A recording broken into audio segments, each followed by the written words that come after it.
Okay, we're in Genesis 44 and verse 10. Look at that guilt. And he said, now also let it be according unto your words. He with whom it is found shall be my servant, and ye shall be blameless. Then they speedily took down every man his sack to the ground, and opened every man his sack. And he searched and began at the eldest, and left at the youngest, and the cup was found in Benjamin's sack. The cup was found in Benjamin's sack. Then they rent their clothes, they tore their clothes, and laded every man his ass, and returned to the city. And Judah and his brethren came to Joseph's house, for he was yet there. And they fell before him on the ground. So they came to Joseph's house, and they fell down on the ground. And Joseph said unto them, what deed is this that ye have done? Wrought ye not that which a man as I can certainly divine? And Judah said, listen what Judah said, what shall we say unto my master? What shall we speak? Or how shall we clear ourselves? How should be the Most High have found out the iniquity of thy servants? Behold, we are my master's servants. Remember he said they're going to be his slaves. And we are my master's servants. But we and he also with whom the cup is found guilty. And he said, the Most High forbid that I should do so. But the man in whom hand the cup is found, he shall be my servant. And as for you, get you up in peace unto your father. Then Judah came near unto him and said, O my master, let thy servant, I pray thee, speak a word in my master's ears, and let not thine anger burn against thy servant. Thou art even as Pharaoh. See? Then you know, Joseph was just like Pharaoh, right under Pharaoh. So when Pharaoh died, Joseph took over. My master asked his servant, saying, have ye a father or a brother? And we said unto my master, we have a father, an old man, and a child of his old age, a little one, and his brother is dead. Talking about Joseph, thinking that he's dead. They talking to Joseph, not even recognizing that it is him. That's something, because you look at even Moses, when he fled from being amongst Pharaoh and his daughters claiming to be his mother, he fled from them. When he met the ladies at the well, they thought he was an Egyptian. See? They're thinking that Joseph is an Egyptian.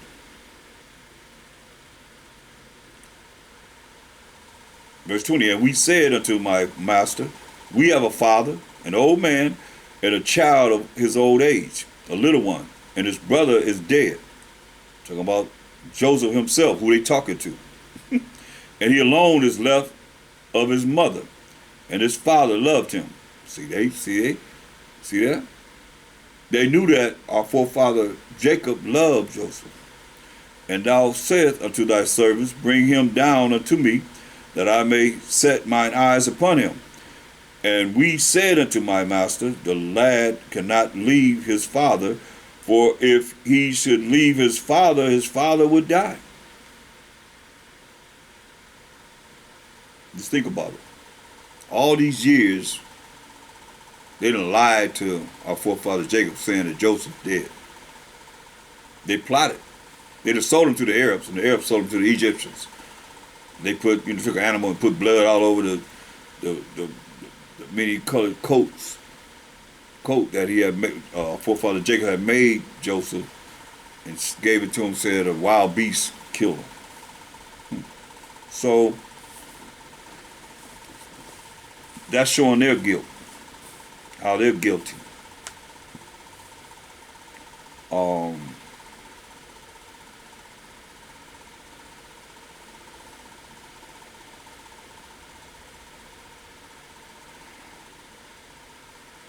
Look at Exodus, 33rd chapter. And Moses went up to Mount Sinai to get the commandments from the Most High. Israel done made a dang on calf. That they learned from where? From the Egyptians. Being in Egyptian captivity. Brought that same type of wickedness with them in the wilderness. Look.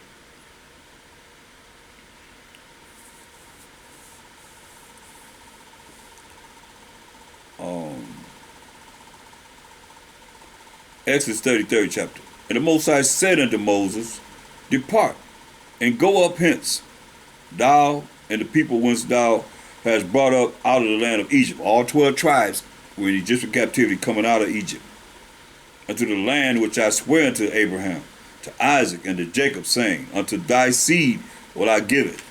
See?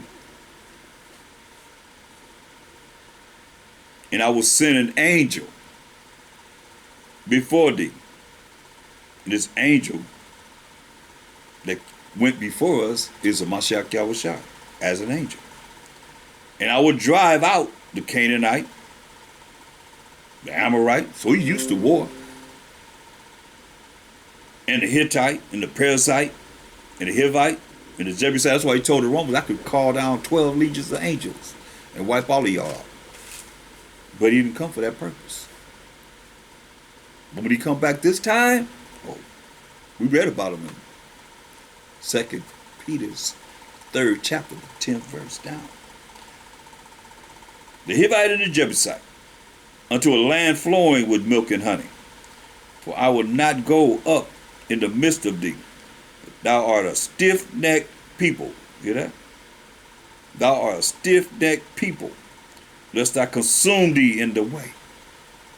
Hear what he said? Lest I kill you in the way. And when the people heard these evil tidings, they mourned. When you mourn, you feeling guilty. You feeling bad. And no man did put on him his ornaments.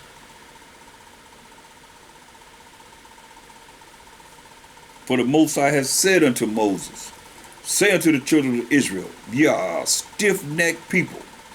I will come up into the midst of thee in a moment and consume thee. Therefore now put off thy ornaments from thee, that I may know what to do unto thee. And the children of Israel stripped themselves of their ornaments by the Mount Horeb. And Moses took the tabernacle and pitched it without the camp, afar off from the camp, and called it the tabernacle of the congregation. And it came to pass that every one which sought the Most High went out into the tabernacle of the congregation which was without the camp. And it came to pass when Moses went out unto the tabernacle that all the people rose up and stood every man at his tent door and looked after Moses, looked out there at Moses until he was gone into the tabernacle to see what's going on.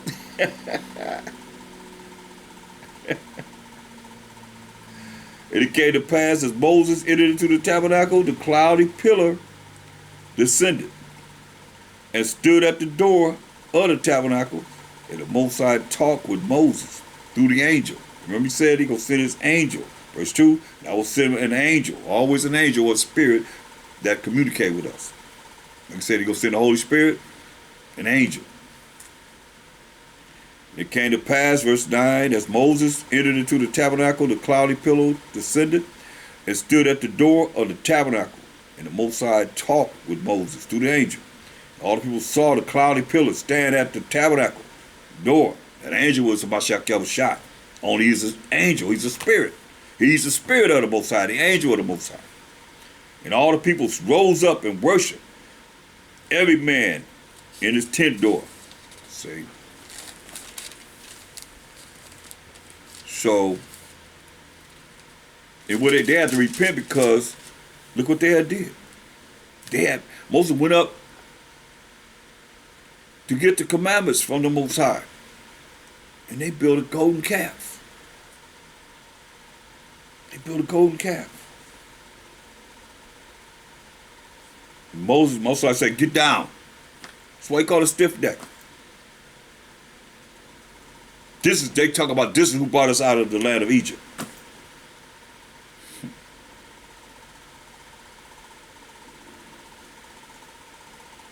So when Moses came down, look at Exodus 32 and 19.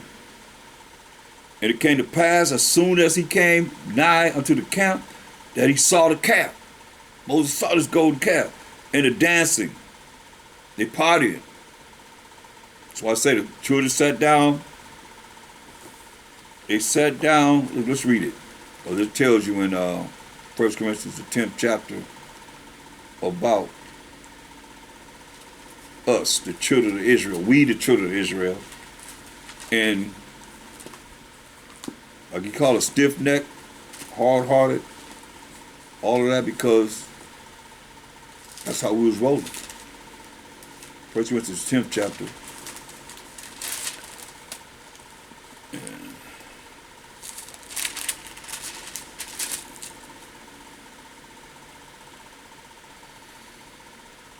Verse 7. It says, neither be ye idolaters. Remember, they made the golden calf, saying this is who brought us out of Egypt, replacing the Most High, as were some of them, as it is written, the people sat down to eat and drink, as we just said, they were drinking and dancing, partying, and rose up to play. Start dancing and partying. That's that spirit of those that were then and those that are now. Same type of spirit.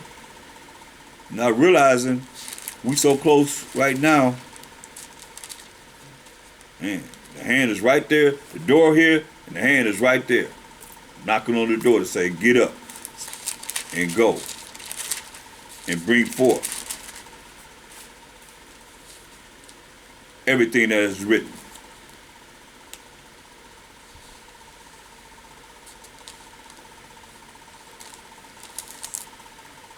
And Scripture says in 1 Corinthians 5 and 11,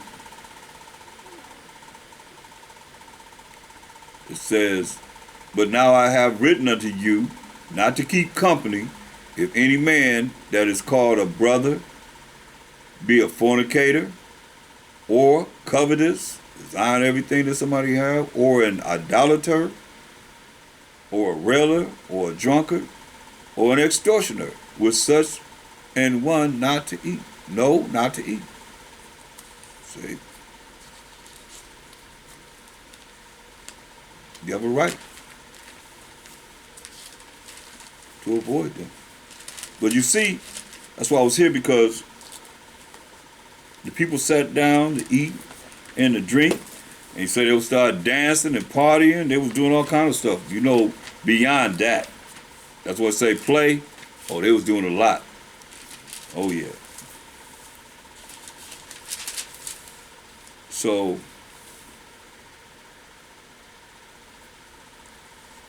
going back to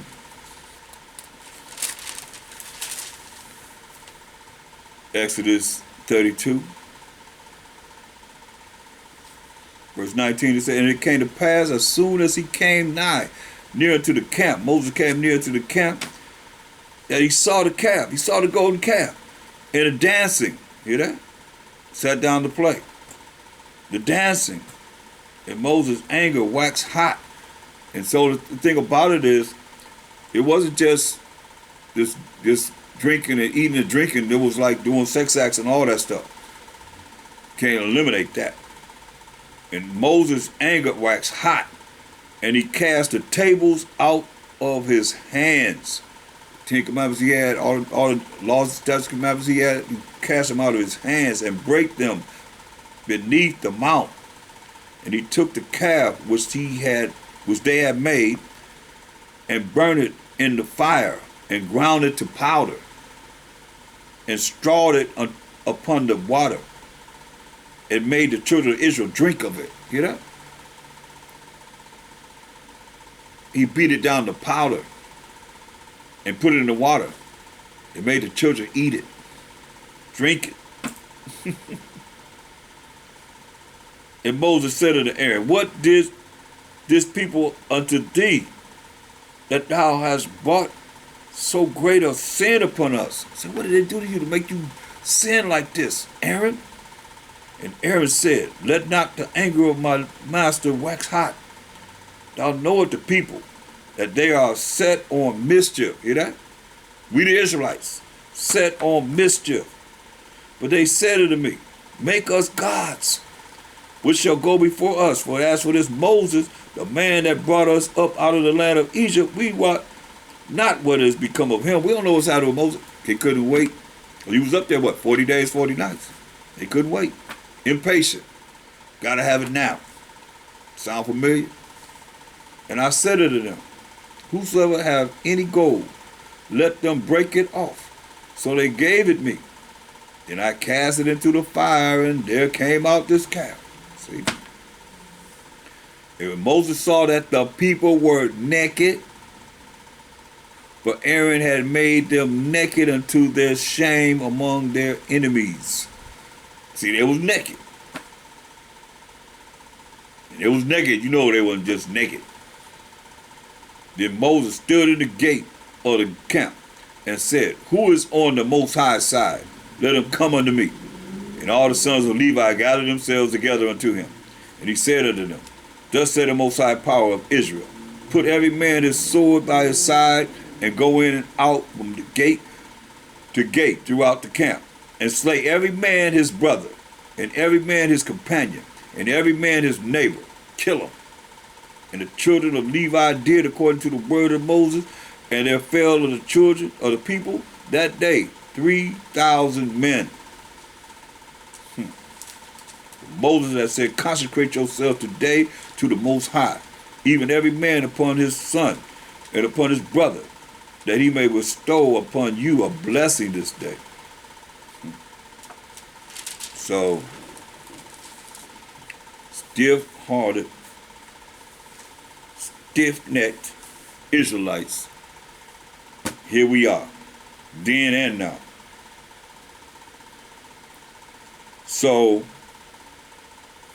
as I said, in Exodus 33rd chapter, angel gonna go before us to drive out all these Hamite nations, which would be so-called Africans that had the land of Canaan. The angel of the Most High drove them out. Verse 4. Verse 3. He said, unto a land flowing with milk and honey. For I will not go up in the midst of thee, for thou art a stiff-necked people, lest I consume thee in the way. Lest I consume you. Kill them all. So remember the Most High said he's going to raise up a people from Moses himself. And when the people heard these things, these evil tidings, they mourned. They're guilty. And no man did put on him his ornaments. Conviction of sin. They knew they had sinned. They were guilty.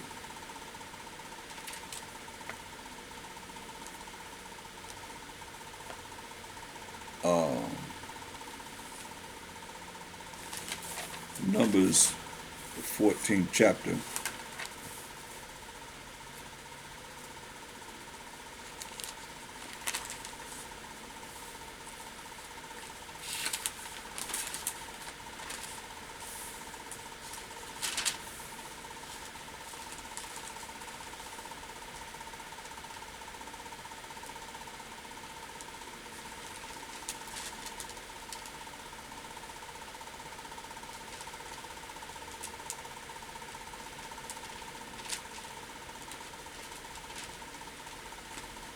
Look at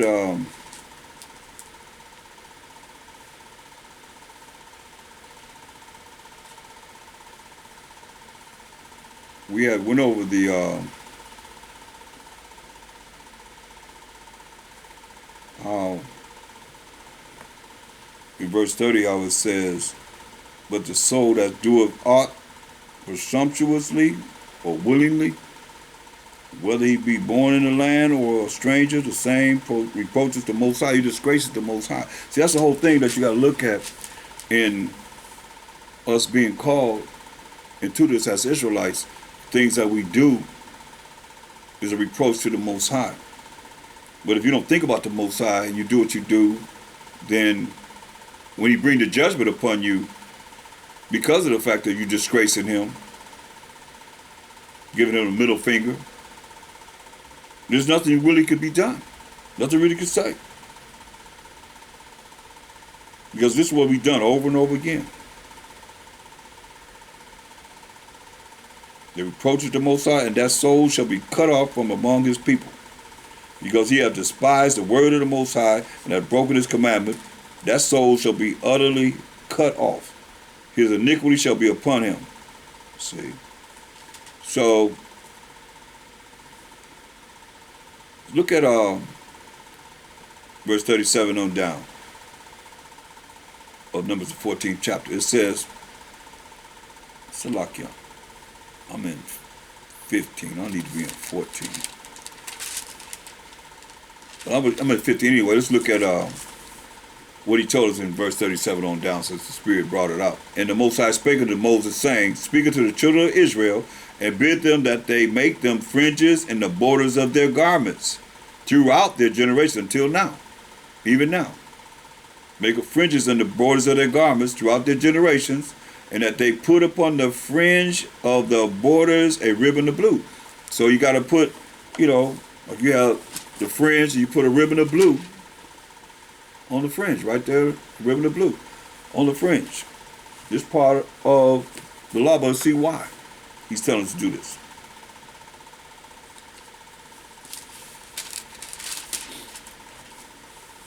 And it shall be unto you for a fringe, that you may look upon it, look upon the fringe, and remember all the commandments of the Most High. So if we had the fringes, wearing the fringes, possibly, maybe, the Most High said we should look upon the fringe, is spiritual. And what? Remember all the commandments of the Most High. Remember the commandments of the Most High and do them. And do the commandments. It's spiritual, but if you're not spiritual, it don't mean anything to you. It's just a fashion statement? I don't think so. And that ye seek not after your own heart. There it is. You jacked up because the guilt is because of the way you're thinking. You thinking after your own, you going after your own mind and your own eyes, whatever you see. Whatever pleases your eyes. After which you used to go a whoring, calling you a bunch of hoes. Whoring, got hoe in it, H-O. It used to go a whoring, it's saying. There's a change that we have to do. That ye may remember to do all my commandments and be holy unto your power. I am the Most High your power, which brought you out of the land of Egypt to be your power. I am the Most High your power. Can't get no clearer than that.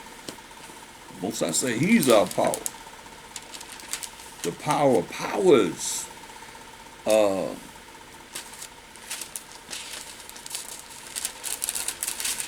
Numbers 14, and I want verse 39. The Most High was punishing us. He was putting some work on us. Numbers, for what we done. We deserved it. We still deserve it. Numbers 14, 39. And Moses told these sayings unto all the children of Israel. You read up before that. The people mourned greatly. Hear that? They mourned greatly. They felt guilty of their sin. And they rose up early in the morning and got them up into the top of the mountain, saying, Lo, we be here, and will go up unto the place which the Most High have promised, for we have sinned. That's the thing. It's very important that we acknowledge that we have sinned. See? Well, and Moses said, Wherefore now do ye transgress the commandment of the Most High, but it shall not prosper. Go not up, for the Most High is not among you, that ye be not smitten before your enemies. So don't go up. That's the Most High. Gonna make sure that you die. So don't go up, because Most High ain't with you.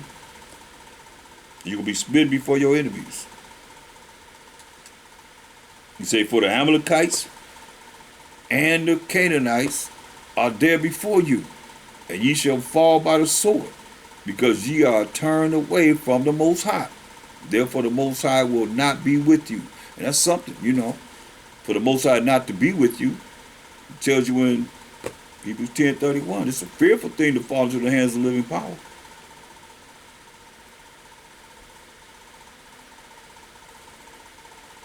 Moses had to go look at Numbers 14 and 19. You say, Moses said, pardon, I beseech thee, the iniquity, the wickedness of this people, according unto the greatness of thy mercy. And as thou hast forgiven this people from Egypt even unto now. And the Most High said, I have pardoned according to thy word. He cried to the Most High. He said, I pardon according to thy word. But as truly as I live, all the earth shall be filled with the glory of the Most High. Because all those men which have seen my glory and my miracles, which I did in Egypt and in the wilderness, and have tempted me now these 10 times, and have not hearkened to my voice, surely they shall not see the land which I swear unto their fathers, neither shall any of them that provoke me see it. Let you know. So what's more important for us now? To live forever? To receive the land that's promised to us? Or to be cut off like he's telling us? 2/3 of our people are going to be cut off. And he gonna purge out the rebels in the wilderness too. Just because you made it in the chariots don't mean that you'd have made it. You got to make it out of the wilderness to be under the Mashiach Yahushua tutorship for 1,000 years. As you make the whole world righteous. So we can meet the Most High. And the Most High going to be all in all. Or people going to be burning forever and ever and ever in the lake of fire. Say, well, the worms never die and the fires never quench. So if the fires never quench, the worms never die, that means you're going to have a body that's going to be eaten up and burnt up continually. I know y'all like to hear that, but that's real. That's what this Bible's talking about. Obedience or lake of fire. Point blank.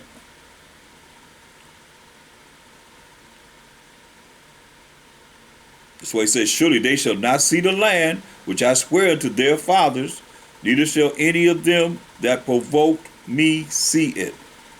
But my servant Caleb, because he had another spirit with him, and hath followed me fully, him will I bring into the land whereunto he went, and his seed shall possess it. See? So, Moses told Moses tell Israel this. Verse 28, say unto them, as truly as I live, and he lived, said the Most High, as ye have spoken in mine ears, ye hear everything. His eyes are 10,000 times brighter than the sun, beholding all the way to men, even the secret parts. So will I do to you. What I heard you do, what I seen you do, your carcasses shall fall in this wilderness. That's them dead bodies. And all that were numbered of you, according to your whole number, from 20 years old and upward. You hear what he said? From 20 years old and upward, which have murmured against me. Say, doubtless ye have not come into the land, concerning which I swear to make you dwell therein, save Caleb, the son of Jephunneh, and Joshua, the son of Nun. 2 men out of 600,000 men that came out of Egyptian captivity army. 2 men. Caleb and Joshua. And who else? Verse 31. But your little ones, which ye said should be a prey, them will I bring in, and they shall know the land which ye have despised. But for you, all the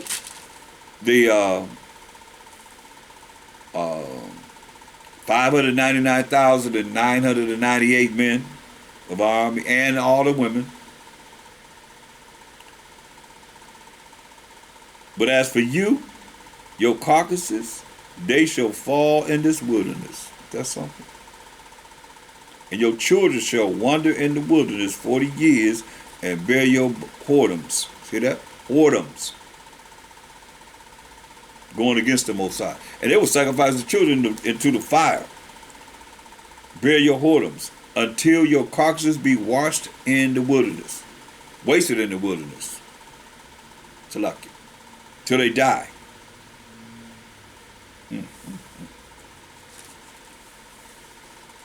We killed all of them. And we didn't leave the wilderness until they all died. 40 years. So, and I just show you them, they still mourn and still, felt guilty, but the Most High still put that judgment on them. The main thing we don't want to be is caught up in being disobedient. Definitely don't want to be caught up in disobedience. But you can just read Deuteronomy 28 chapter, the 15th verse to the 68th verse. We was definitely, it only befell us as the children of Israel. We were wicked, man. We sinned against the Most High.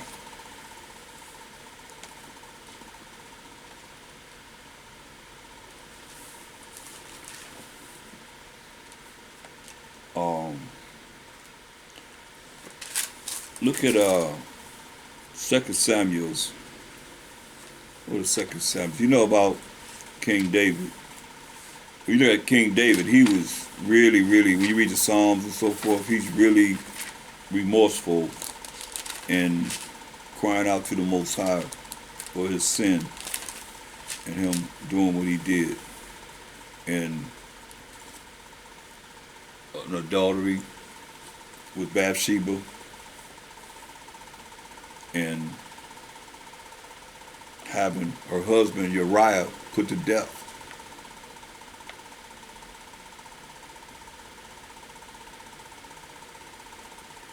But the Most High loved King David.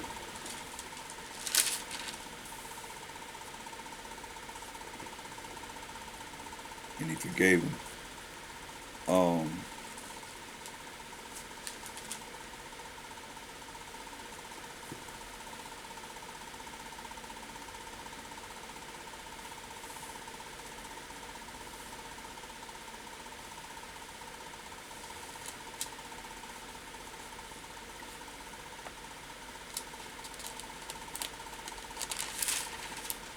When you read about, look at Psalms 51st chapter. Psalms the 51st chapter. And a lot of these are great prayers to pray that King David did, knowing that, he had sinned against the Most High.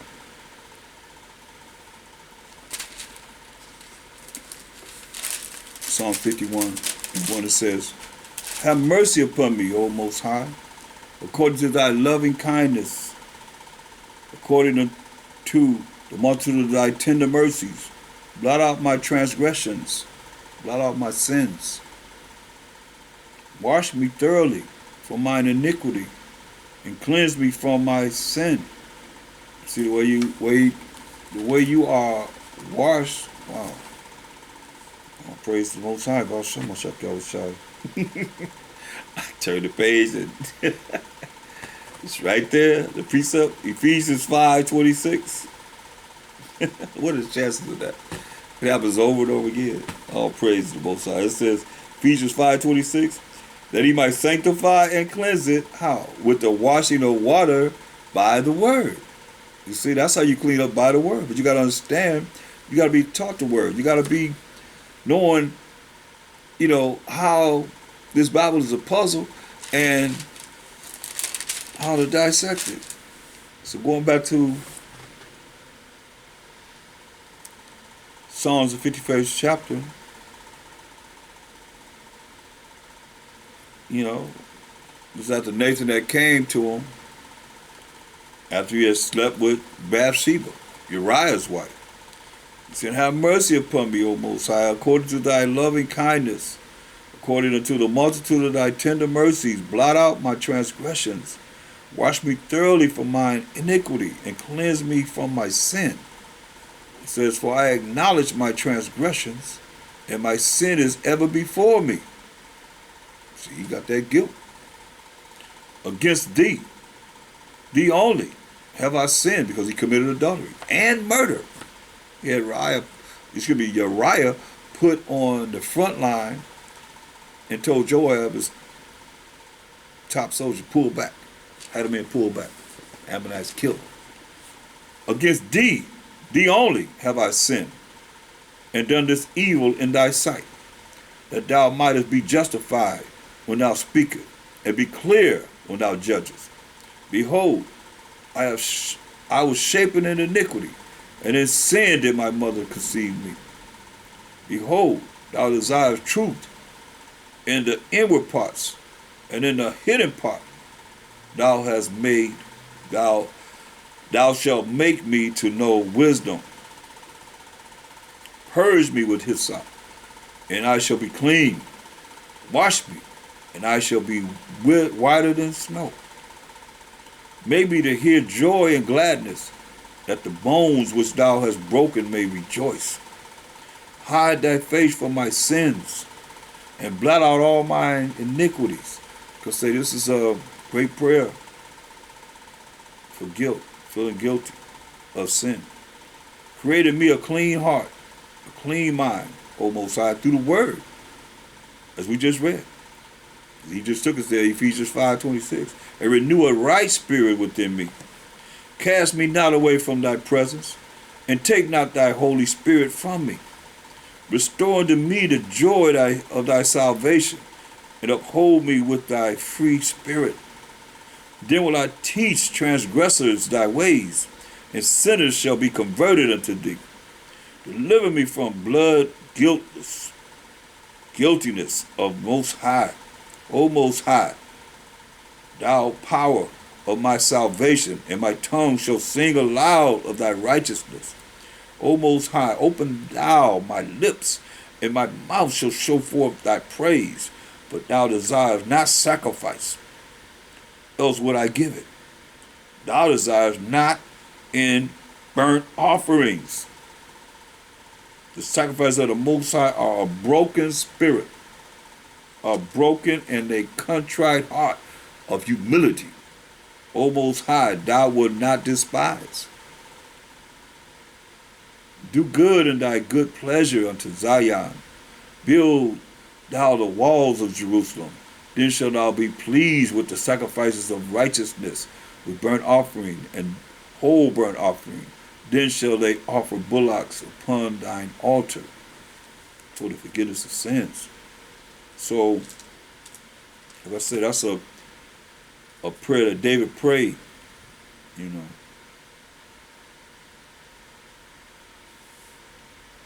And the prophet Nathan that came to him. And he had committed adultery. He had Uriah the Hittite put to death.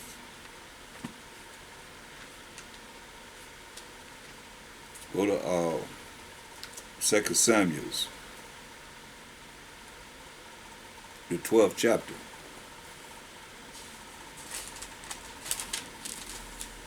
That's a prayer that he prayed once Nathan came and told him this, so you'll know.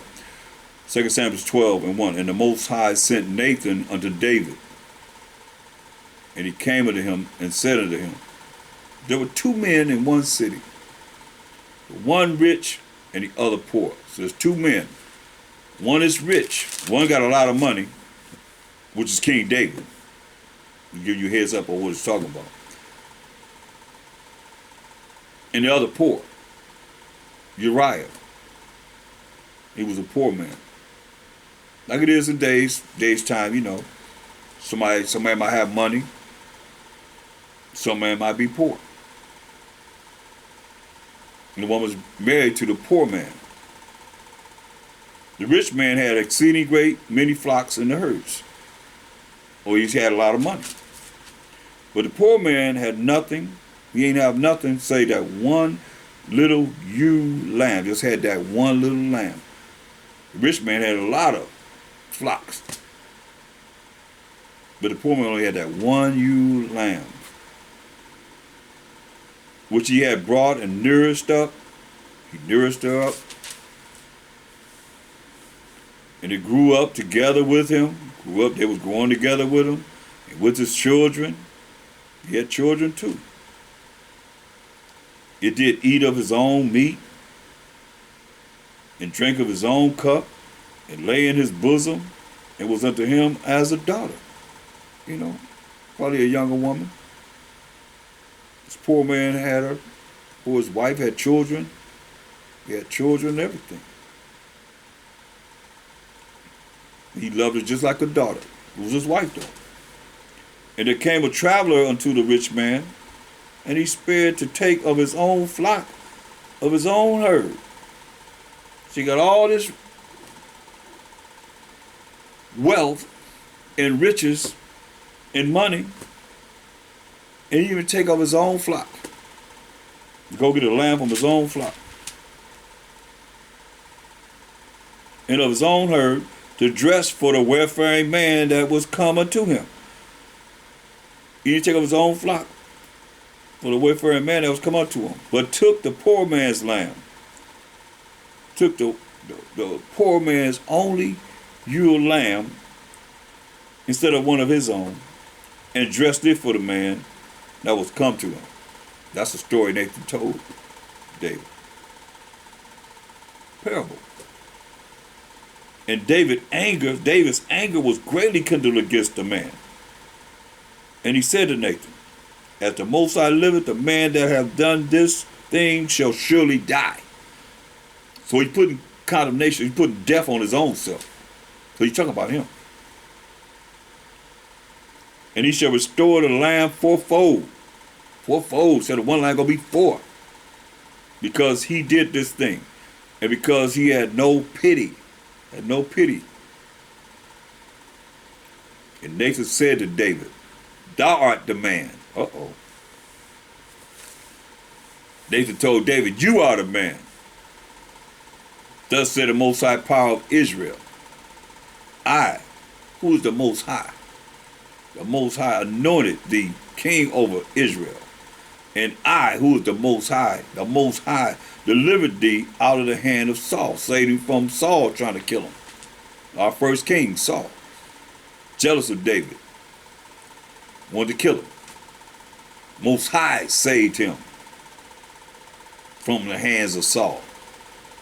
And I, who is the Most High, gave thee thy master's house.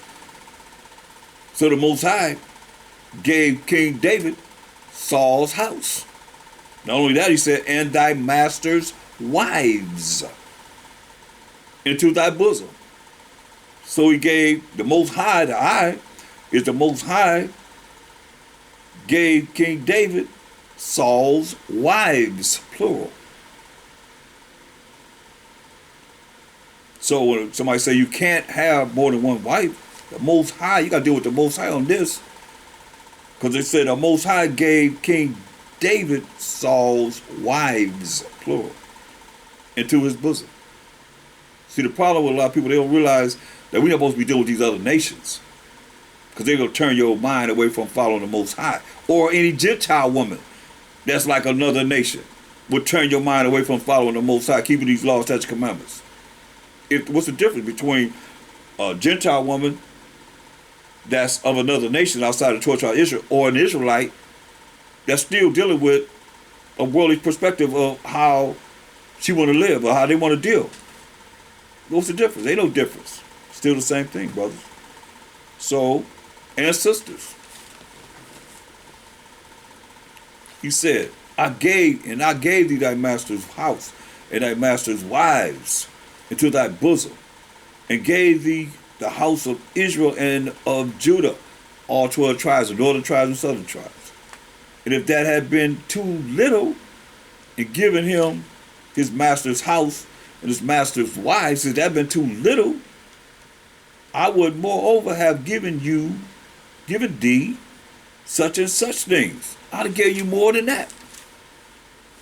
So y'all gotta take that over with the Most High. Wherefore hast thou despised the commandment of the Most High to do evil in his sight? Thou hast killed Uriah the Hittite with the sword, and hast taken his wife to be thy wife, and hast slain him with the sword of the children of Ammon. Now therefore the judgment coming on King David.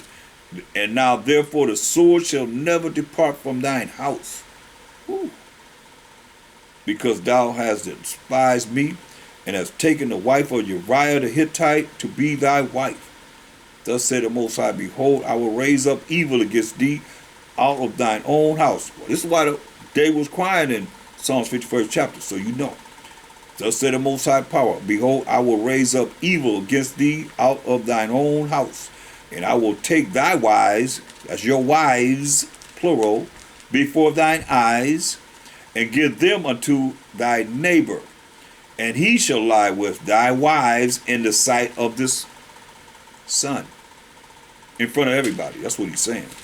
Hip talk. But thou didst it secretly. He went up on the roof and seen Bathsheba, laid with her, got her pregnant. Sent Uriah through Joab out there in the front line. Joab know what to do, pulled back, killed Uriah. Thou did it secretly, but I will do this thing before all Israel and before the sun. And David said unto Nathan, I have sinned. That's very important. Against the Most High. And see, people don't realize the things that they do. They just look at, they sin, but we sin against the Most High. That's what he's saying. I have sinned against the Most High. And Nathan said unto David, the Most High also hath put away thy sin. So the Most High can put away our sin. Thou shalt not die. Because that was death. Murder and death. Premeditated murder and adultery. So David and Bathsheba should have been put to death. But the Most High said, he put away thy sin, thou shalt not die. So David, he shouldn't die. Howbeit, because by this deed thou hast given great occasion to the enemies of the Most High to blaspheme, the child also that is born of thee shall surely die. So he killed the first child.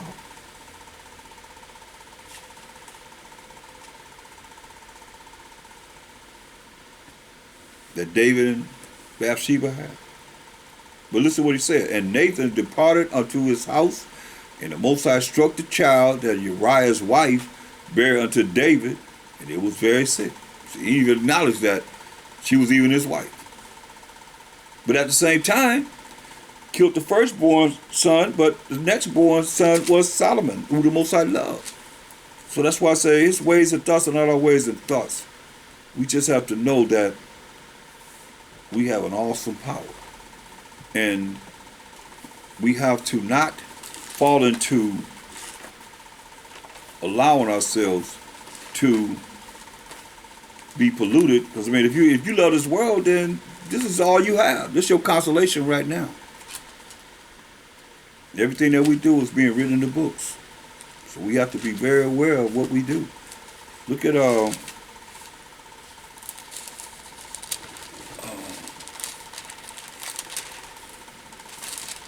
to the book of Peter's.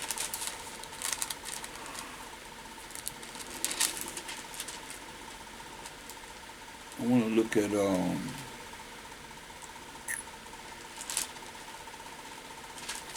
2 Peter's.